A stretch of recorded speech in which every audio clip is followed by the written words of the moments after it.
제20대 국회가 어느덧 임기 5개월을 남겨두고 있습니다. 여소야대와 다당 구도로 출발하면서 기대와 우려를 모았었는데요.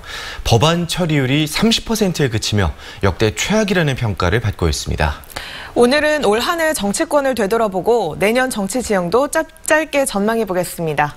오승용 킹핀 정책 리서치 대표 나와 있습니다. 안녕하십니까? 네, 안녕하십니까? 네, 안녕하십니까? 올해 국회 상황을 몇 마디로 좀 정리를 해주신다면 어떻게 평가할 수 있을까요? 네, 식물국회와 동물국회를 오갔다라고 한마디로 정리할 수 있을 것 같습니다.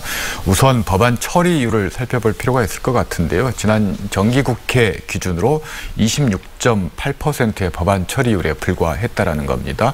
역대 최저 법안 처리율인데요. 네. 이대로 가면 19대 국회 42.82%의 법안 처리율을 보였었는데 그 당시 19대 국회의 별명이 식물국회였는데 식물성이 20대 국회에 와서 더 강화됐다라고 평가할 수 있을 것 같습니다. 유일한 성과 중에 하나는 박근혜 전 대통령에 대한 탄핵소추안을 가결했던 것, 이것이 역사적으로 평가받을 만한 가장 유일한 성과로 기록될 것 같습니다.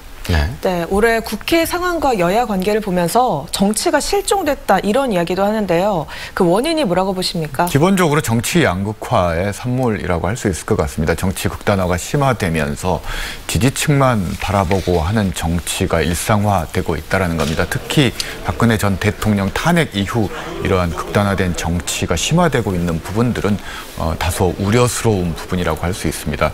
그리고 대통령 권력은 설득 권력이라는 말이 있는데요. 그만큼 야당을 설득하려는 모습 중요한데 특히나 여소야대 상황에서 대화와 타협의 정치가 좀 아쉬웠던 측면이 있고 청와대가 권력의 중심, 핵심적인 기능을 수행하면서 청와대 정무 기능이 잘 눈에 띄지 않았던 부분들은 특히 아쉬웠던 것 같습니다. 네, 또 지난주에 선거법 개정안이 우여곡절 끝에 본회의를 통과하지 않았습니까? 이번에 통과된 선거법 개정안에 대해서 또 어떻게 생각하고 계시는지도 궁금한데요. 네, 한마디로 누더기라고 할 수 있을 것 같은데요. 사표 방지, 민심 그대로의 핵심은 지역구 의석을 줄이는 것이었는데 지난 현행 선거제도와 전혀 차이가 없었다라는 것, 사표 방지의 원래 취지를 실현하지 못했다는 것, 연동형을 채택하긴 했지만 연동률은 50% 적용에 그치고 있고 그나마 적용 의석은 30석 한도에 그쳤다라는 거죠. 태산 명동 서일필이었다라고 정리할 수 있을 것 같습니다. 네, 더불어민주당은 지난 총선과 대선 그리고 지방선거에서도 연거푸 승리를 했는데요.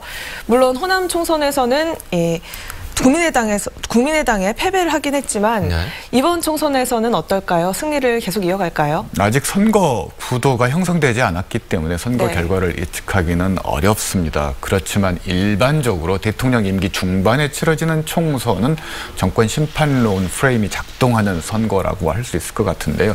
과연 호남에서도 이런 정권 심판론이 작동할 수 있겠는가에 대해서는 다소 이견이 있는 것 같습니다.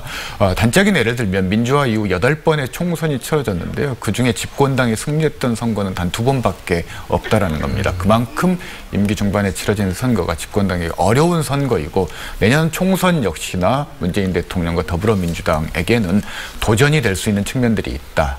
잘 준비해야 될 것 같습니다. 네. 그리고 어제는 대한신당 광주시당이 창당을 했습니다.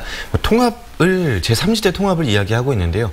통합신당이 출범될 가능성 얼마나 있다고 보십니까? 우선 대한신당은 가설 정당입니다. 통합신당으로 가는 임시정거장 정도로 생각을 해야 될 것 같고요.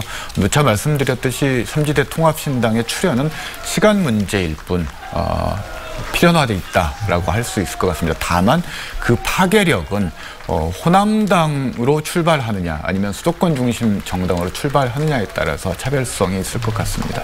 네, 지금까지 오승용 킹핀 정책 리서치 대표였습니다. 오늘 말씀 고맙습니다. 네, 감사합니다.